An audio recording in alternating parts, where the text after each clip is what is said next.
اللهم صل على محمد وآل محمد وعجل فرجهم. أعوذ بالله من الشيطان الرجيم. بسم الله الرحمن الرحيم. قلنا اهبطوا منها جميعا فإما يأتينكم مني هدى فمن تبع هداي فلا خوف عليهم ولا هم يحزنون.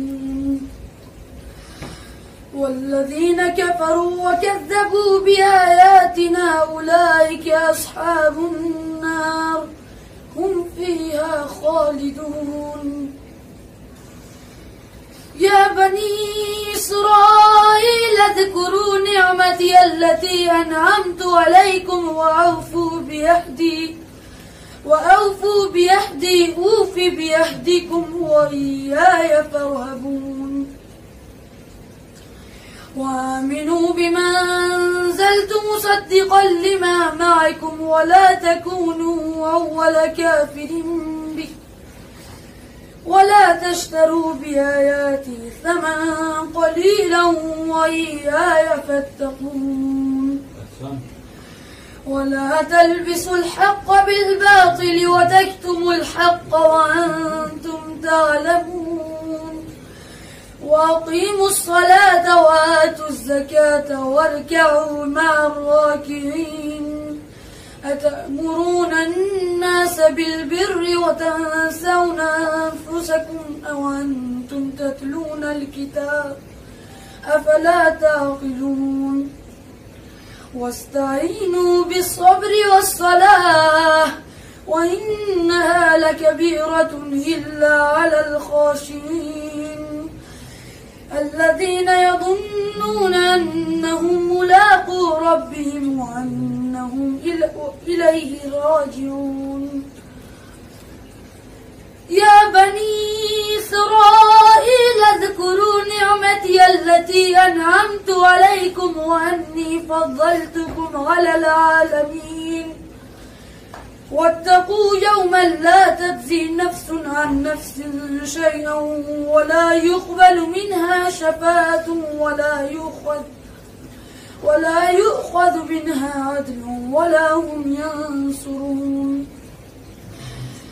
وإذ نجيناكم من آل فرعون يسومونكم سوء العذاب يذبحون أبناءكم ويستحيون نساءكم وفي ذلك بلاء من ربكم عظيم. وإذ فرقنا بكم البحر فأنجيناكم وأغرقنا آل فرعون وأنتم تنظرون. وإذ وعدنا موسى 40 ليلة ثم اتخذتم العجل من بعده وأنتم ظالمون. ثم عفونا عنكم من بعد ذلك لعلكم تشكرون. وإذ آتينا موسى الكتاب والفرقان لعلكم تهتدون. وإذ قال موسى لقومه يا قوم إنكم ظلمتم أنفسكم باتخاذكم العجل فتوبوا إلى بارئكم فاقتلوا أنفسكم ذلكم خير لكم عند بارئكم فتاب عليكم إنه هو التواب الرحيم. وإذ قلتم يا موسى لن نؤمن لك حتى نرى الله جهرة فأخذتكم الصاعقة وأنتم تنظرون. ثم بعثناكم من بعد موتكم لعلكم تشكرون.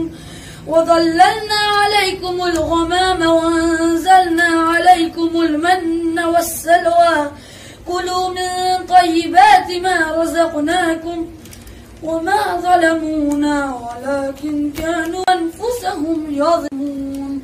صدق الله العلي العظيم. اللهم صل على محمد وآل محمد وعجل فرجهم.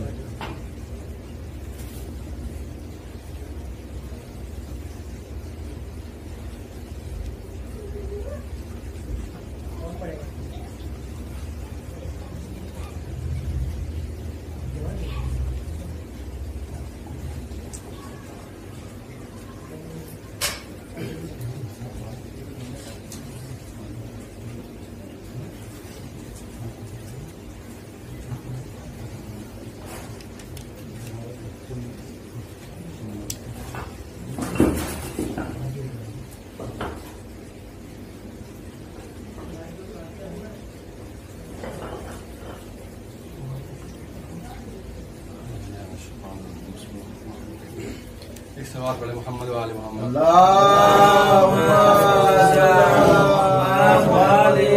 على محمد.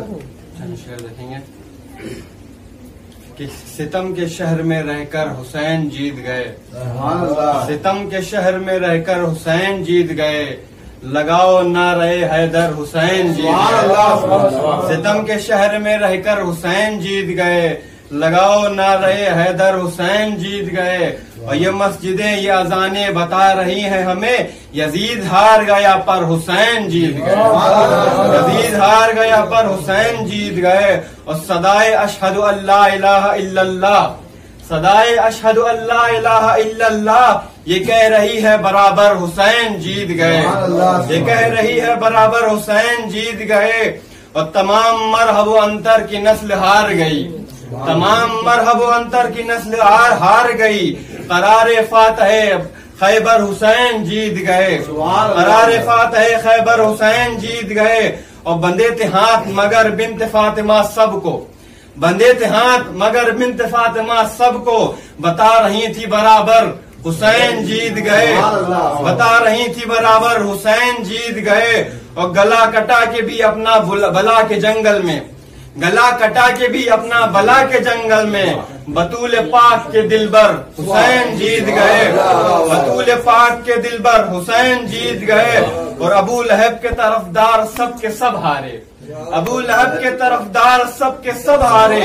سکون قلب پیمبر حسین جیت گئے. سکون قلب پیمبر حسین جیت گئے. اور ہمیں نہیں ہے کوئی خوف ان یزیدوں سے، ہمیں نہیں ہے کوئی خوف ان یزیدوں سے. کہیں گے ہم سر ممبر حسین جیت گئے. کہیں گے ہم سر ممبر حسین جیت گئے. اور نکل رہا ہے اسی واسطے جلوس ازا، نکل رہا ہے اسی واسطے جلوس ازا. امام حر دلاور حسین جیت گئے. امام حر دلاور حسین جیت گئے. اور صمیم قلب سے مجلس سجا کے مولا کی، صمیم قلب سے مجلس سجا کے مولا کی. خبر یہ کیجئے گھر گھر حسین جیت گئے. خبر یہ کیجئے گھر گھر حسین جیت گئے. اور یہ کہہ رہا تھا حسن بعد عصر عاشورا یزید شام کا لشکر حسین جیت گئے. سبحان اللہ. صلوات پڑھے محمد والے. اللهم صل على محمد وآل محمد وعجل فرجهم.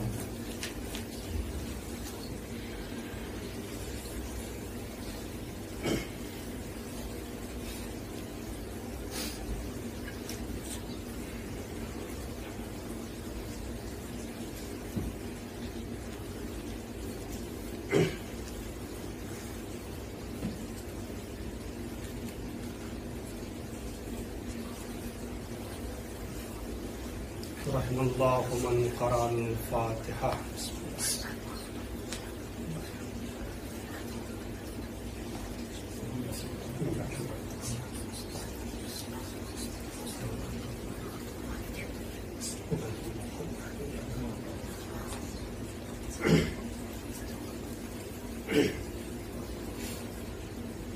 لا حول ولا قوة إلا بالله العلي العظيم.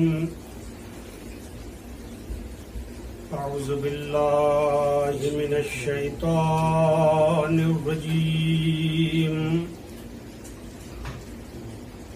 بسم اللہ الرحمن الرحیم الحمد للہ الذی علا فی توحدہ ودنا فی تفردہ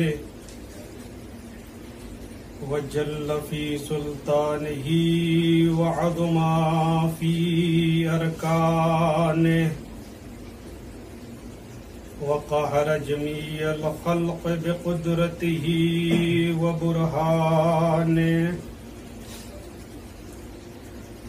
مجيدا لم يزل محمودا لا يزال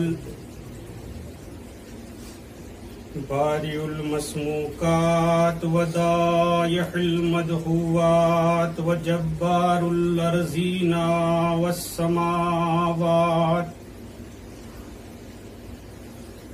والصلاة والسلام على العبد المؤيد والرسول المسدد والنبي المهذب والحبيب المنتخب أبي القاسم محمد صلى الله اللهم صل على محمد وآل محمد وعلى أهل بيته الطيبين الطاهرين المعصومين المظلومين واللعنة على أعدائهم أجمعين من يومنا هذا إلى قيام يوم الدين أما بعد فقد قال الله الحكيم في كتابه الكريم وهو أصدق الصادقين وقوله الحق بسم الله الرحمن الرحيم ذلك ومن يعظم شعائر الله فإنها من تقوى القلوب صلوات پر محمد وعلى اللهم صل على محمد وآل محمد سورہ مبارک حج کی آیت کریمہ ہے جس میں ارشاد رب العزت ہو رہا ہے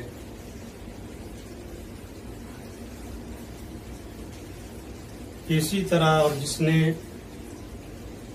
شاعر الہی کی تعظیم کی یہ تعظیم اس کے دل کے تقوی کا نتیجہ ہے. سبحان اللہ. سبحان اللہ. ظاہر سی بات ہے یہ آیت مناسک حج اور اعمال حج کو بیان کر رہی ہے، مگر در حقیقت یہ آیت اعمال حج اور مناسک حج سے مخصوص نہیں ہے، بلکہ یہ آیت اپنے آپ میں ایک وسعت رکھتی ہے. ہر وہ عبادات، ہر وہ نشانیاں، ہر وہ آثار، ہر وہ اعمال جس کو دیکھ کر خدا یاد آ جائے اسے شاعر اللہ کہا جاتا ہے. شاعر اللہ کی تعظیم انسان کے تقوی دل کا نتیجہ ہے. چونکہ ممکن ہے کبھی انسان منافق ہوتا ہے اور منافقت کی وجہ سے کسی مصلحت کی بنیاد پر کسی چیز کی تعظیم کرنے لگتا ہے، مگر چونکہ اس کا تعظیم کرنا تقوی دل کی عنوان سے نہیں ہے، لہذا شاعر اللہ کی تعظیم کرنا اس شخص کو فائدہ نہیں پہنچا سکتا. سبحان اللہ. شاعر الہی کی تعظیم اسلامی دستورات میں سے ہے. تمام اعمال، تمام آثار، تمام مناسک جو یاد خدا کا ذریعہ بن جائے، تقوی الہی کا ذریعہ بن جائے، اسے شاعر اللہ کہا جاتا ہے. آپ علماء و مفسرین کی اگر تفسیر اٹھا کر دیکھیں اور ان کو یکجا کریں تو اس نتیجے پر پہنچیں گے کہ ہر وہ مکان، ہر وہ زمان، ہر وہ اعمال، ہر وہ آثار جسے دیکھ کر خدا یاد آ جاتا ہے اسے شاعر اللہ کہا جاتا ہے. سبحان اللہ. بہت سارے شاعر اللہ کے مصداق ہیں. نماز شاعر اللہ میں سے ہے، روزہ شاعر اللہ میں سے ہے، حج شاعر اللہ میں سے ہے، صفا اور مروہ سبحان شاعر اللہ میں سے اللہ. ہے، یہ مسجد شاعر اللہ میں سے ہے. میرے عزیزوں، جب یہ چیزیں شاعر اللہ کے مصداق میں سے ہیں تو ان بندگان خدا کے لیے عزاداری کرنا جو حج مجسم تھے، جو دین مجسم تھے، جن کی وجہ سے نمازیں بچی، جن کی وجہ سے روزہ بچا، ان کے لیے عزاداری کرنا، فرش اعضا بچھانا، یہ بھی شاعر اللہ کا اہم مصداق میں سے ہوگا. صلوات پڑھے محمد و آل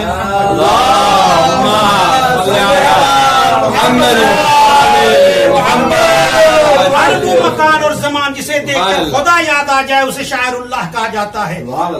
اگر یہ قربانی نہ ہوتی تو مینا میں کوئی قربانی دینے والا نہ ہوتا. اگر سرکار حسین ابن علی کی قربانی نہ ہوتی تو خانہ کعبہ کا طواف کرنے والا کوئی نہ ہوتا. یہ دین مجسم ہے، یہ حج مجسم ہے، لہذا ان کے لیے عزاداری کرنا، فرش اعضا بچھانا، گریہ وزاری کرنا، یہ بھی شاعر الہی میں سے ہے. لہذا مسلمانوں کی ذمہ داری ہے کہ شاعر الہی کی تعظیم کریں. اور دیکھیں، ہر چیز کی تعظیم اور اس کی کیفیت الگ الگ ہے. نماز شاعر اللہ ہے، اذان شاعر اللہ ہے. اذان کی تعظیم یہ ہے کہ اذان جب دی جائے تو اس وقت تو انسان خاموشی سے سنے اور اذان کی جملات کو تکرار کرے. سبحان اللہ. یہ اذان کی تعظیم ہے. نماز کی شاعر اللہ میں سے ہے. اس کی تعظیم یہ ہے، تعظیم کی کیفیت یہ ہے کہ اس کو تمام شرائط اور آداب کے ساتھ انجام دیا جائے. سبحان اللہ. مسجد شاعر اللہ میں سے ہے. ہاں، اس کی تعظیم یہ ہے کہ اس میں دنیاوی امور کے بارے میں گفتگو نہ کی جائے، اسے پاک و پاکیزہ رکھا جائے. چونکہ یہ شاعر اللہ کے مصداق ہے، ہر شاعر الہی کی تعظیم حسب مورد ہے. سبحان اللہ. سرکار سید الشہداء کے لیے عزاداری کرنا شاعر الہی ہے. اذان شاعر الہی، نماز شاعر الہی. نماز میں آپ ترمیم نہیں کر سکتے چونکہ شاعر الہی ہے، مگر یہی نماز اگر حسین نماز کی اگر حسین پشت رسول پر نماز کی حالت میں آ جائیں تو حضور کو نماز روکنی پڑتی ہے. اگر مسجد شاعر الہی، مسجد میں دنیاوی گفتگو نہیں کی جا سکتی. اگر حسین مسجد میں آ جائے تو رسول اللہ ممبر کو چھوڑ کر حسین کو اپنی آغوش میں لے کر حسین کے فضائل کو بیان کرنے لگتے ہیں. ایک صلوات پڑھیں محمد و آل محمد.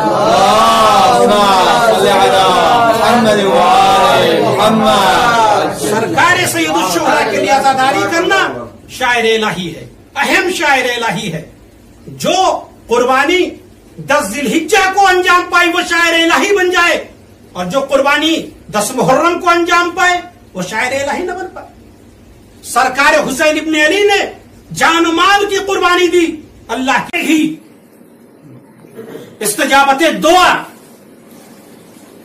پروردگار عالم نے یہ خصوصیت سرکار حسین ابن علی کو دی. تحت قبتہ ہی عند قبرہ، کسی انسان کی دعا مسترد نہیں ہوتی اگر قبر امام حسین کے پاس جا کر وہ دعا کرے. سبحان اللہ. اس کے بعد مولا فرماتے چوتھی چیز، لا تعد ایام زائرہ جائعا وراجعا من عمرہ. سبحان اللہ. جو انسان سرکار سید الشہداء کی زیارت کے لیے جاتا ہے، جتنے ایام وہ زیارت میں صرف کرتا ہے، پروردگار عالم ان ایام کو اس کے عمر میں سے شمار نہیں کرتا. سبحان اللہ. صلوات بھائی محمد و آل محمد. اللہم صلی علی محمد و آل محمد. تو اللہ تعالیٰ نے 4 خصوصیات سرکار حسین ابن علی کو دیا. شفا فی تربتہ، سبحان اللہ. امام حسین کی قبر میں پروردگار عالم نے شفا قرار دی ہے، ان کی تربت میں شفا قرار دی ہے. دیکھیں، کسی بھی ائمہ کی قبر کی مٹی کو کھانا صحیح نہیں ہے، حتی رسول خدا کی قبر کی مٹی کو کھانا صحیح نہیں. یہ خصوصیت صرف سرکار سید الشہداء سے مخصوص. یہی وجہ ہے کہ 7ویں امام کاظم علیہ السلام صلی علی محمد و آل محمد. آپ دنیا سے جا رہے ہیں، آپ وصیت کر رہے ہیں. دیکھو، میرے دفن کے بعد میری قبر کو 4 انگشت اونچا بنانا تاکہ معلوم ہو سکے یہ قبر ہے. اس کے بعد مولا نے کہا دیکھو میری قبر سے مٹی نہ اٹھانا، میری قبر کی مٹی کو کھانا جائز نہیں ہے، صرف میرے جد حسین کی قبر کی مٹی کو انسان کھا سکتا ہے. کیوں؟ کیونکہ پروردگار عالم نے اس میں شفا قرار دیا ہے. سبحان اللہ. چھٹے امام حضرت امام جعفر الصادق علیہ الصلوۃ والسلام صلی علی محمد وآل محمد. آپ نے فرمایا انا فی تین قبر الحسین شفا. خداوند عالم نے تربت حسین میں شفا قرار دیا ہے. وہو الدواء الاکبر، یہ سب سے بڑی دوا ہے. سبحان اللہ. سب سے بڑی دوا ہے. اس کے بعد چھٹے امام فرماتے ہیں کہ من اکل من شیعتنا شفاہ اللہ، جو اگر ہمارا شیعہ خاک شفا کو کھائے گا تو اللہ اسے شفا دے گا، لیکن اگر ہمارا دشمن خاک شفا کو کھائے گا تو اسے نقصان پہنچائے گی. دیکھیں عظمت خاک کربلا، یہ زمین ہے، یہ پہچانتی ہے کہ مولا کا چاہنے والا کون ہے، مولا کا دشمن کون ہے. محمد وآل صلی علی محمد وآل محمد. قبر حسین میں اللہ تعالیٰ نے شفا قرار دیا. سبحان اللہ. دشمن کے لیے نقصان کا باعث وہی مٹی، قبر حسین کی مٹی اگر دشمن کھائے گا، مولا فرماتے ہیں زابا کما تذوب الالیا، اس طریقے سے وہ پگھل جائے گا جس طریقے سے گوسفند کو اگر آگ پر رکھا جائے تو پگھل جاتا ہے، یعنی اس کے لیے نقصان کا باعث ہے. چھٹے امام سے پوچھا گیا مولا بہت سارے لوگ مٹی کھاتے ہیں قبر حسین کی، مگر بعض لوگ شفا پا جاتے ہیں، بعض لوگوں کو نقصان. مولا نے یہی جملہ فرمایا کہ اگر میرا چاہنے والا ہوگا تو اسے خاک کربلا شفا پہنچائے. خاک شفا میں پروردگار عالم نے، تربت حسین میں پروردگار عالم نے شفا کو قرار دیا. یہی وجہ ہے کہ آپ دیکھیں کہ ائمہ معصومین کی سیرت رہی ہے کہ ائمہ معصومین اپنے پاس خاک شفا کو رکھتے تھے. سبحان اللہ. خاک شفا کو اپنے پاس رکھتے تھے. اور سب سے پہلی جس نے خاک شفا کو اٹھایا قبر حسین سے مٹی کو اٹھایا امام سجاد ہے. جب اپنے بابا کو دفن کر چکے تو روایت کہتی ہے کہ سید سجاد نے وہاں سے مٹی اٹھائی، اس کے بعد اس سے تسبیح بنایا، سجدگاہ بنایا اور اسی پر سجدہ کرتے تھے. سبحان اللہ.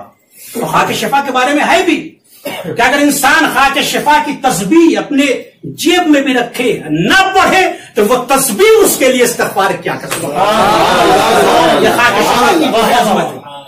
سبحان اللہ. اس کے بعد ایک شخص نے مولا صاحب پر کہا مولا میں بہت مریض ہوں، بہت سارے ڈاکٹروں کے پاس جا چکا، کوئی علاج نہیں ہے. مولا نے کہا خاک شفا کو کھاؤ، اللہ تعالیٰ نے ہر مرض کا علاج سوائے موت کے اس میں قرار دیا ہے. سبحان اللہ. محمد بن مسلم امام محمد باقر امام صادق علیہ السلام کے صحابی میں سے ہیں. لکھا ہے مریض ہوئے، شدید مریض ہوئے اور ایک مدت گزر گئی، امام محمد باقر کے پاس جو ہے نہیں آ سکے. مولا نے پوچھا احوال پرسی کی کیا ہوا، محمد بن مسلم ہمارے پاس نہیں آئے، اتنے دن گزر گئے. کسی نے کہا فرزند رسول وہ بہت مریض ہے، وہ بہت مریض ہیں، بیمار ہیں، چل پھر نہیں سکتے. روایت کہتی ہے کہ مولا نے اپنے غلام کو بلایا. غلام کو بلانے کے بعد ایک حجرے میں گئے، خاک شفا کو نکالا، سبحان اللہ. تربت امام حسین کو نکالا، اس کے بعد ایک پانی میں مخلوط کیا اور اس کے بعد اپنے غلام کو دیا اور کہا جاؤ محمد بن مسلم کو دے دینا اور کہنا اس پانی کو پینے کے بعد فوراً میرے پاس آ جائے. مولا سامرا میں ہے، یہ غلام محمد بن مسلم کے پاس گیا، امام کا پیغام دیا اور کہا کہ یہ پانی دیا ہے، پانی کے پینے کے بعد مولا نے کہا ہے کہ تم فوراً میرے پاس آؤ. محمد بن مسلم نے پانی لے لیا، سوچنے لگے میں اتنا مریض ہوں، بیمار ہوں، چل پھر نہیں سکتا، لیکن مولا نے حکم دیا ہے. خیر محمد بن مسلم نے پانی پیا. محمد بن مسلم کہتے ہیں جیسے ہی میں نے پانی پیا میں نے محسوس کیا کہ میں بالکل ٹھیک ہو گیا. مجھے بڑی حیرت ہوئی، آخر کون سا پانی ہے، مجھے کچھ سمجھ میں نہیں آیا. میں امام کے پاس آیا، امام کے پاس آیا، سلام کیا، اس نے دخول جب مولا سے مانگا، مولا نے دروازے پر ہی سے ایک جملہ کہا ساحل جسم ودخل. اے محمد بن مسلم تم بالکل ٹھیک ہو چکے ہو، اندر آ جاؤ. محمد بن مسلم کہتے ہیں میں مولا کے پاس گیا، ہاتھوں کا بوسہ لیا، مولا مجھے معاف کرنا، میں اتنے دن سے آپ کی زیارت کے لیے نہیں آ پایا، مولا میں بالکل ٹھیک ہو گیا۔ مولا نے کہا یہ بتا اس پانی کو جو میں نے بھیجا تھا تم نے کیسا پایا؟ محمد بن مسلم کہتے ہیں فرزند رسول آج تک ایسا خوشگوار پانی میں نے نہیں پیا تھا۔ فرزند رسول آج تک ایسا خوشگوار پانی میں نے نہیں پیا تھا۔ فرزند رسول وہ کیسا پانی تھا؟ کس چیز کا پانی تھا؟ مولا نے فرمایا محمد ابن مسلم اس پانی کو میں نے خاک کربلا سے مخلوط کیا تھا، اس کا اثر یہ ہے کہ تم بالکل ٹھیک ہو گئے۔ اے میرے عزیزو، یہ عظمت خاک کربلا اور عظمت حسین کو دیکھے، یہاں پر زمین والے بھی شفا لیتے ہیں، آسمان والے بھی شفا لیتے ہیں۔ صلوات پڑھے محمد والے محمد، اللہم صلی علی محمد وآل محمد۔ میں معصومین خاک کربلا کو رکھتے تھے۔ مولا فرماتے ہیں کہ ہم اپنے گھروں میں خاک شفا کو رکھتے ہیں، تربت امام حسین کو رکھتے ہیں، اپنے بچوں کو کھلاتے ہیں، اپنی عورتوں کو کھلاتے ہیں، سبحان اللہ، جس کی وجہ سے یہ خاک شفا خیر و برکت کا باعث ہوتی ہے۔ تم بھی اپنے گھر میں خاک شفا کو استعمال کرو تاکہ تمہارا گھر بھی خیر و برکت سے بھرا رہے۔ صلوات بھیجے محمد والے محمد۔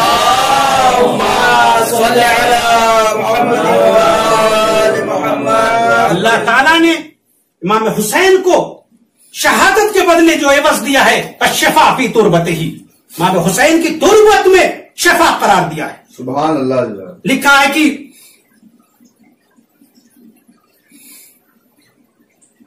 ایک سفیر جو عیسائی تھا وہ ایران آیا، صفوی بادشاہ کا زمانہ ہے، آیا تاکہ اسلام کی تحقیق کرے، اسلام کی حقانیت کے بارے میں تحقیق کرے۔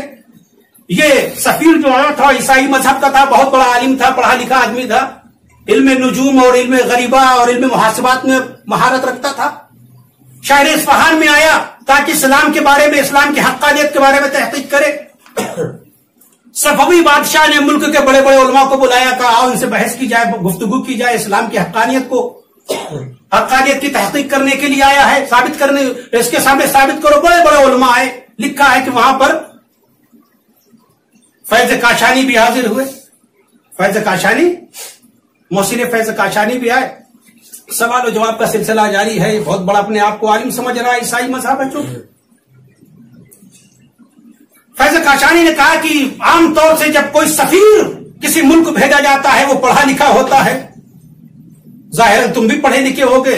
جناب فیض کاشانی کی بات کو سن کر وہ تھوڑا ناراض ہوا کیونکہ وہ اپنے وقت کا پڑھا لکھا آدمی تھا، علم نجوم اور علم محاسبات میں بڑا ماہر تھا۔ اس نے کہا میں بھی پڑھا لکھا ہوں۔ فیض کاشانی نے کہا اچھا ٹھیک ہے، میں بھی تم سے ایک سوال، میں نے سنا ہے کہ تم دلوں کے راز کو بتا دیتے ہو، ضمیروں کی باتوں کو بتا دیتے ہو، چھپی باتوں کو۔ اس نے کہا ہاں، مجھے علم نجوم اور علم محاسبات اور دیگر علوم غریبہ پر جو ہے مہارت حاصل ہے۔ لکھا ہے کہ فیض کاشانی نے ایک مرتبہ اپنی جیب میں ہاتھ ڈالا اور جو خاک شفا کی تسبیح تھی اس کو اپنی مٹھی میں لیا، لینے کے بعد کہا بتاؤ میری مٹھی میں کیا ہے؟ تم راز کو بتا دیتے ہو، ضمیر کی باتوں کو بتا دیتے ہو، بتاؤ میری مٹھی میں کیا ہے؟ اس نے سر جھکا لیا، سر جھکا لیا۔ فاضل دربندی لکھتے ہیں کہ کچھ دیر کے بعد اس کے چہرے کا رنگ زرد پڑ گیا، سبحان اللہ، پسینہ پسینہ ہو گیا۔ فیض کاشانی نے پوچھا کہ کیا تمہیں نہیں پتا کس مٹھی میں کیا ہے؟ اس نے کہا مجھے عیسیٰ بن مریم کی قسم، میں جانتا ہوں کہ تمہاری مٹھی میں مٹی ہے، مگر یہ مٹی اس کائنات کی نہیں ہے۔ سبحان اللہ، سبحان اللہ۔ میں اس فکر میں ہوں کہ تمہارے ہاتھ میں یہ مٹی کہاں سے آئی۔ اتنا کہنا تھا، فیض کاشانی کی مٹھیوں کو کھول دیا، کہا تو سچ کہہ رہا ہے، یہ خاک کربلا ہے، تربت امام حسین کی مٹی ہے، کیونکہ میرے رسول نے فرما دیا تھا کہ کربلا کی زمین جنت کا ایک ٹکڑا ہے، تو نے اسلام کی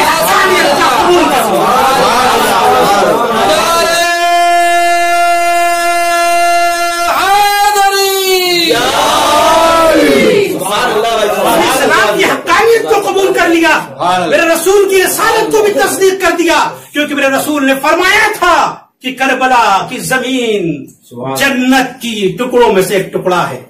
لکھا ہے کہ وہ شخص مسیحی با انسان تھا، مسلمان ہو گیا. آپ دیکھیں وہ عالم جو تحقیق کرنے کے لیے آیا تھا اسلام کی حقانیت کے بارے میں، وہ فوراً خاک شفا کی عظمت سے مسلمان ہو گیا. دیکھیں نا عزیزو کہ کردار امام حسین کے ذریعے کل وحید قلبی مسلمان ہوا تھا، آج دوسرا خاک شفا کے ذریعے مسلمان ہو گیا. ایک صلوات ہے محمد و آل محمد. اللهم صل على محمد وآل محمد. امام حسین کی تربت میں پروردگار عالم نے شفا کو قرار دیا ہے. سبحان اللہ. اس لیے ائمہ معصومین نے کہا اپنے گھروں میں خاک شفا کو رکھو، اپنے بچوں کو خاک شفا کھلاؤ. سوائے مرض موت کے ہر مرض کا علاج ہے خاک شفا میں. تو امام حسین کو جو خصوصیت خدا نے دی، پہلی خصوصیت یہ کہ ان کی ضروریت میں امامت کو قرار دیا. دوسری خصوصیت یہ کہ شفا فی تربتہ ہی. اسی لیے کہا گیا جب بچہ پیدا ہو تو اس کے منہ میں خاک شفا کو رکھا جائے. سبحان اللہ. جب انسان مر جائے تو اسے بھی خاک شفا دینا مستحب. سبحان اللہ. یعنی انسان جب آئے تو حسینی ہونا ثابت ہو جائے تب بھی حسینی ہونا ثابت. صلوات پڑھے محمد و آل محمد. صل علی محمد وآل محمد. الشفا فی تربتہ. سبحان اللہ. آپ سیرت ائمہ معصومین اٹھا کر دیکھیں میرے عزیزوں، جب بھی معصومین علیہ السلام جب کسی کو کوئی ہدیہ بھیجتے تھے، اپنے قریبی کو ہدیہ بھیجتے تھے، تو جو بھی ہدیہ بھیجے اس کے ساتھ خاک شفا کو ضرور رکھتے تھے. سبحان اللہ. سبحان اللہ. امام رضا علیہ السلام کی سیرت میں ہے کہ جب بھی کسی کو ہدیہ بھیجا تو امام رضا علیہ السلام نے اس میں خاک شفا کو ضرور رکھا. سبحان اللہ. کہا تمام آفات و بلیات آمنا من کل خوف، ہر خوف سے امان ہے. سبحان اللہ. ہر مرض کی دوا بھی ہے، ہر خوف سے امان ہے. تو ایک چیز، دوسری چیز گفتگو آگے بڑھاؤں میں، وَالْإِجَابَةَ عِنْدَ قَبْرِهِ، اور امام حسین کی قبر کے پاس دعا مستجاب ہوتی ہے. یہ خصوصیت اللہ نے سرکار سید الشہداء کو قرار دی. دعائیں مانگو سرکار سید الشہداء تحت قبتہ، قبے کے نیچے. لکھا ہے کہ امام ہادی علیہ السلام نے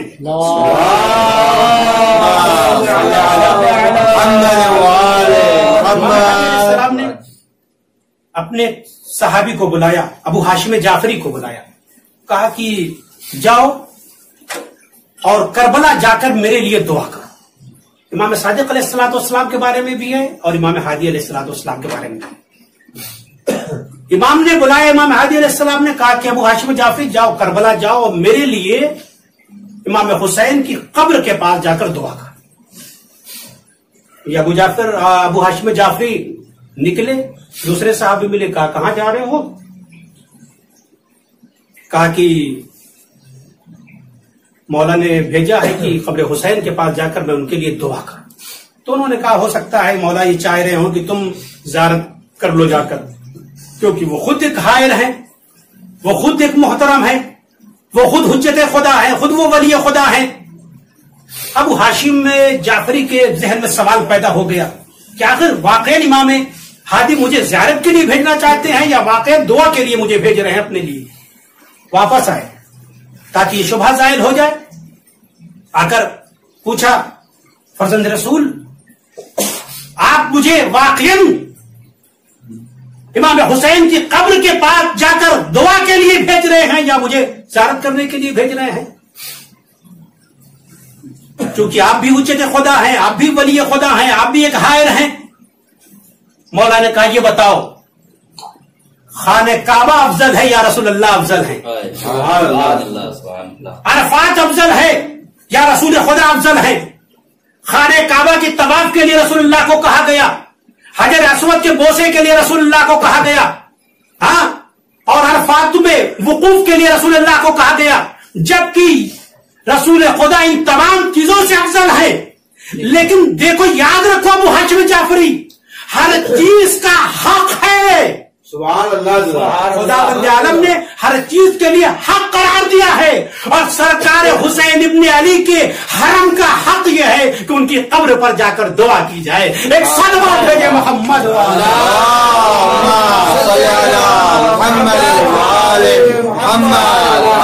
امام حسین کی قبر کے پاس جا کر حقوق حرم سرکار سید الشہداء میں سے یہ ہے، آداب سرکار سید الشہداء میں سے یہ ہے کہ جا کر وہاں پر دعا کی جائے. سبحان اللہ.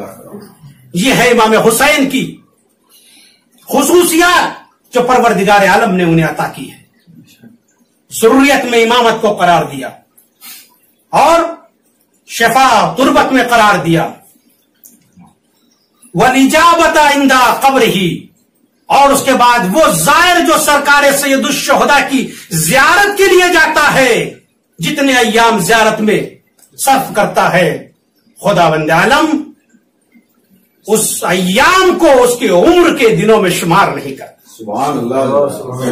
یہ وہ خصوصیات ہیں تو اللہ تعالیٰ نے سرکار حسین ابن علی کو عطا کی. چھٹے امام حضرت امام جعفر الصادق علیہ السلام. صلی علی محمد و آل محمد. آپ فرماتے ہیں کہ خداوند عالم زائر حسین پر فخر و مباحات کرتا ہے. جب کوئی انسان زیارت کے لیے جاتا ہے، خداوند عالم اس انسان پر فخر کرتا ہے. جب ایک زائر حسین کا یہ عالم ہے تو خود حسین ابن علی کا کیا عالم ہوگا. خدا کی نگاہ میں کتنی عظمت ہوگی سرکار سید الشہداء کی.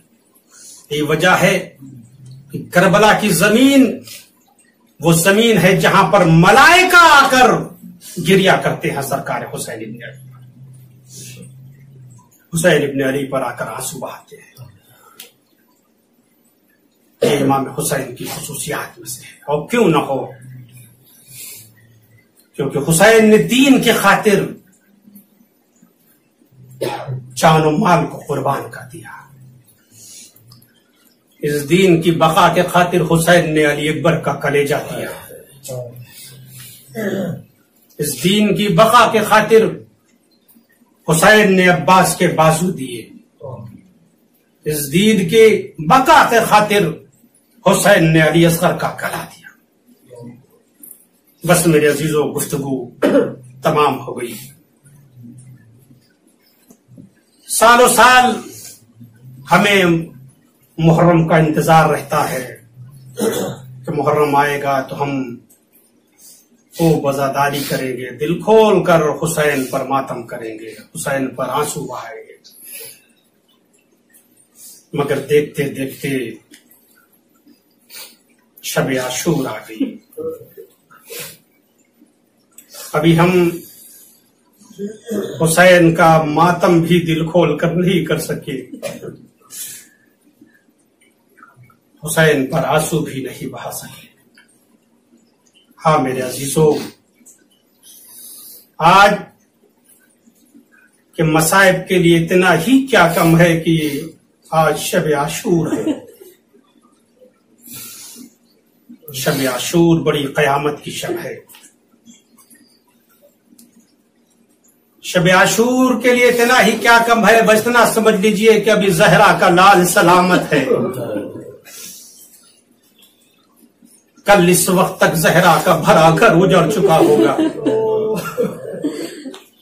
اے میرے عزیزو، کل اس وقت تک زہرا کا بھرا گھر اجڑ چکا ہوگا.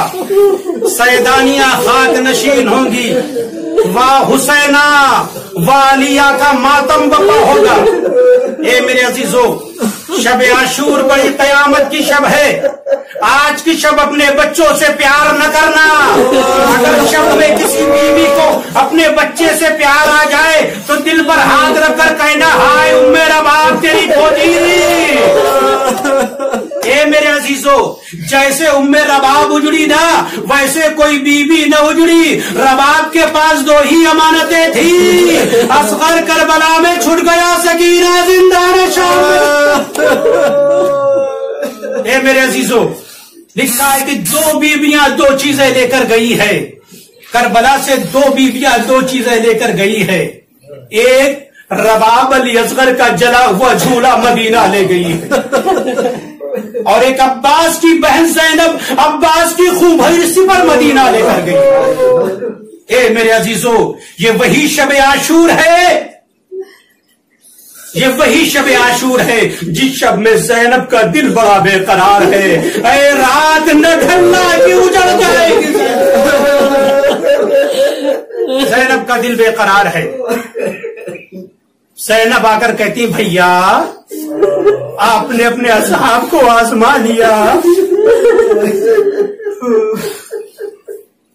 لکھا حبیب نے جب یہ سنا کہ شہزادی یہ کہہ رہی ہے آپ نے اپنے اصحاب کو آزما لیا، تمام اپنے صحابی اکٹھا کیا۔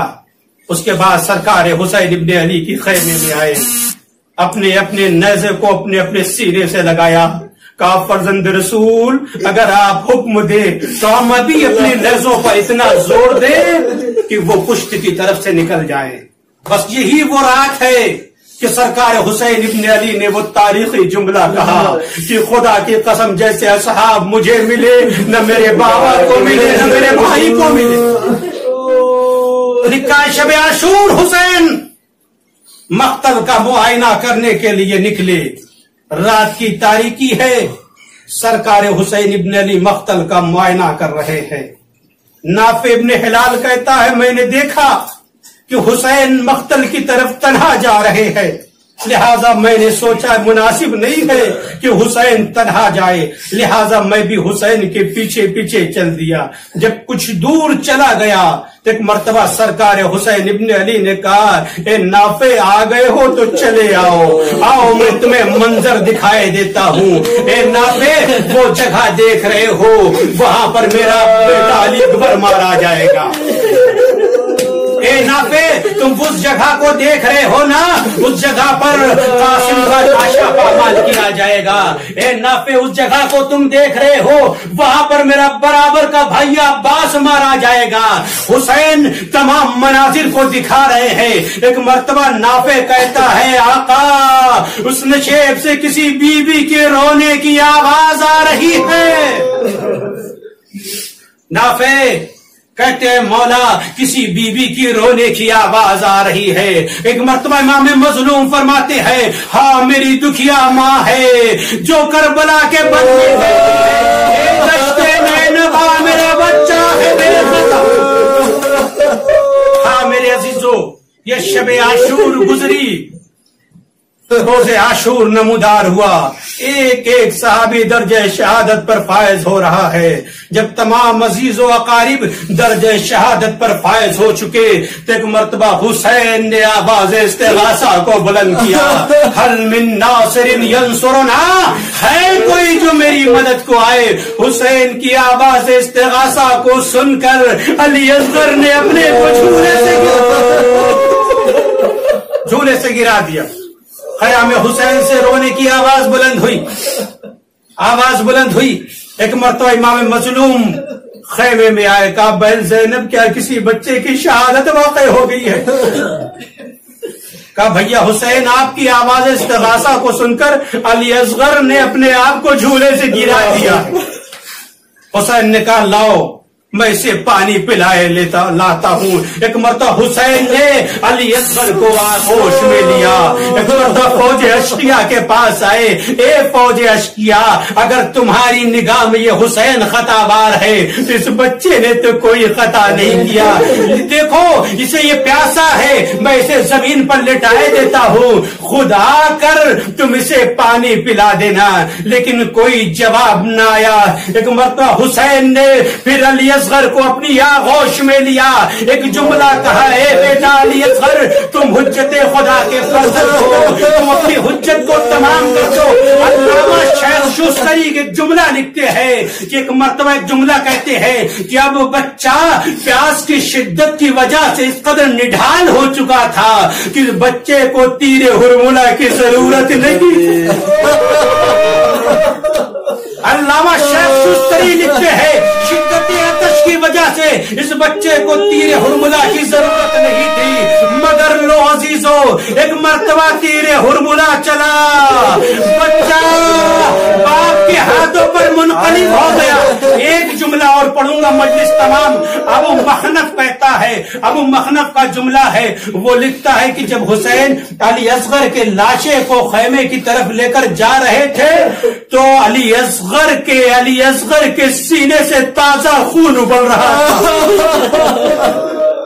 آپ نے دیکھا ہوگا نا جب جانور نہر کیے جاتے ہیں، اس منظر کو آپ یاد رکھیں کہ انسان جو ہے اس وقت اگر قریب ہو تو خون میں نہا جاتا ہے، وہ جانور خون میں نہاتا چلا جاتا ہے۔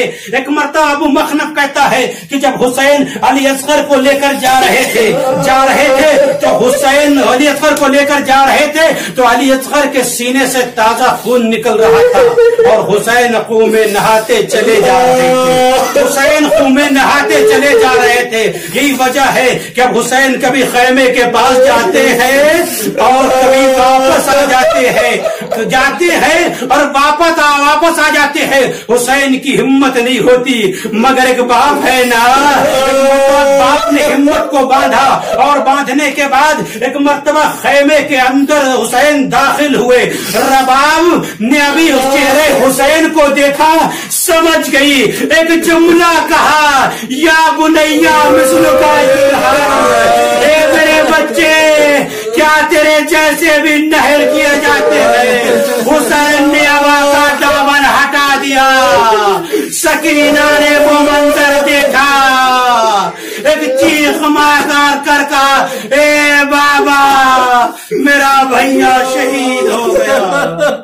سیعلم الذین ظلموا ای منقلب ینقلبون، انا للہ و انا الیہ راجعون۔ رضا بقضائہ و تسلیما لامرہ۔ پالنے حوالے ہمارے اس مختصر سے عبادت کو قبول فرما۔ جہاں جہاں اہل بیت کے چاہنے والے ہیں ان کی جان مال عزت آبرو کی حفاظت فرما، پرچم اسلام کو سر بلند فرما، کفر و نفاق کو سرنگون فرما، ہمیں اعمال صالحہ کی توفیق عنایت فرما۔ وآخر دعوانا الحمد للہ رب العالمین۔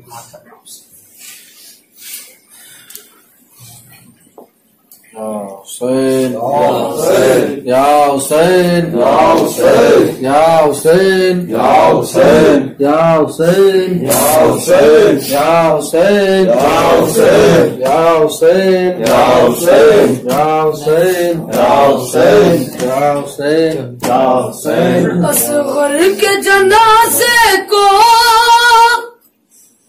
ہاتھوں پہ لیے سرور، کبھی آگے بڑھتے ہیں کبھی پیچھے ہٹتے ہیں۔ اصغر کے جنازے کو ہاتھوں میں لیے سرور، کبھی آگے بڑھتے ہیں کبھی پیچھے ہٹتے ہیں۔